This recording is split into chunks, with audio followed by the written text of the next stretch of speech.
Okay, I wanted you to see a couple of problems. So this is problem 27 from test review 4, and then 22 from the final review. And these are quadratic equations, and you're asked to put it into factors. So we had discussed in other videos what factors are, and what you're trying to do when you have factors that make up a product. So you have 3 times 5, the factors are 3 and 5, and the product is 15. So that's essentially what you're doing. When they're telling you to factor something, that means what you're looking at is the product, and something times something is going to give you this product. Well, it's pretty abstract when it's in this form of x squared minus x minus 20. But there's a formula or a method to find the answer. And first of all, you think of a problem like this with a negative 1 in front of the second x, or the x in the second term. That makes things easier. So, because the idea is you're going to look at this number here and the negative 1. And what you have to decide is, out of all the factors of 20, what 2 factors of 20 add to give you negative 1? I know it's a strange method, but let's look at that. If we're going to find the factors of 20, I always start with negative 20. Make sure you make that distinction. And then the factors are going to be negative 1 times 20 will be 2 factors when multiplied that make up, that give you the number negative 20. You can also have it in the opposite, negative 20 times positive 1. And this makes a difference. After you get the hang of this, you won't have to list every single one. So then I have a 1. Now it's an even number, so 2 is going to be another one. So 2 and 10, there'll be a negative 2 and a positive 10 to give me negative 20. And remember, this is multiplied. Or it could be a positive 2 and a negative 10. Does 3 go into 20? No. Does 4 go into 20? Yes. 4 times 5.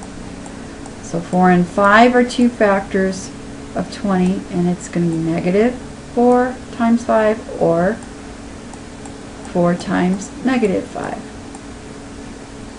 6 going to 20? No. 7? No. 8? No. 9? No. 10? Yes, but we have that 10 times 2. So we're done. This is sort of the turnaround. So you look at these factors and you say, which do I add? And remember your integer rules. That will give me the answer of negative 1. So if I add negative 1 and 20, I simply get, find the difference is 19, I get a positive 19.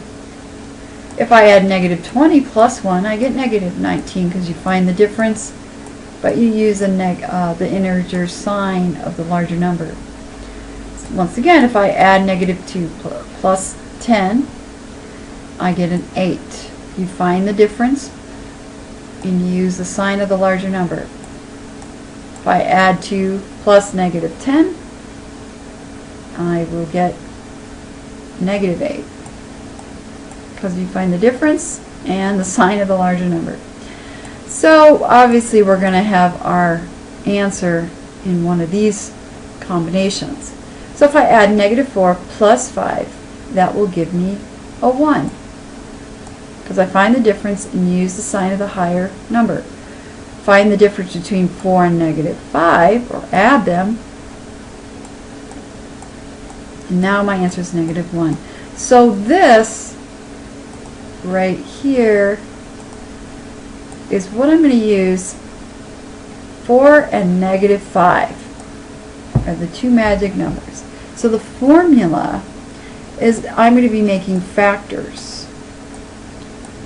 And it's going to look like at the end it's going to need to go through FOIL. But you're unfoiling or doing reverse FOIL. So you'll always have an X at the beginning of each factor. And then what you put with the X, you look down here, You're going to have a plus 4 and a negative 5. So it's x plus 4, x minus 5. When you multiply back these factors, you will get this quadratic. And you can do that by foiling first, outside, inside, last, and that should give you back this expression. Okay, so the same method we can do for this problem. In this situation, we don't need to put the 1 in front because we have a 3. So what we are looking for is what factors of negative 10 will add to give you positive 3. So we're going to say negative 10. What are the factors of negative 10? We start with 1. So negative 1 times 10. And that can also be 1 positive times negative 10. 2 will go into 10, so 2 times 5 has to be a negative. And if it's positive, that means the other one is negative. Because remember, you're looking for factors that give you negative 10. 3 does not go into 10. 4 does not go into 10. 5 goes into 10, but we've already got that. So we're at the turnaround. So these are the factors of 10. And we have to add to find which one will give us 3. Well, clearly, these don't do that. You're going to find the difference on each of these. This one will give you a positive 9. This one will give you a negative 9. So you're adding a negative and a positive, so you find the difference. This is going to give you a positive 3. This will give you a negative 3. 2 plus negative 5 is negative 3. So the two that will add to a positive 3 are these. So we're going to use negative 2 and 5. And the formula is, you've got to write your little parentheses for the factors. Always have an x to start. And then put your numbers in. Negative 2, so x minus 2. X plus 5. And those are your factors. Whoops. If you FOIL, you would get back this equation.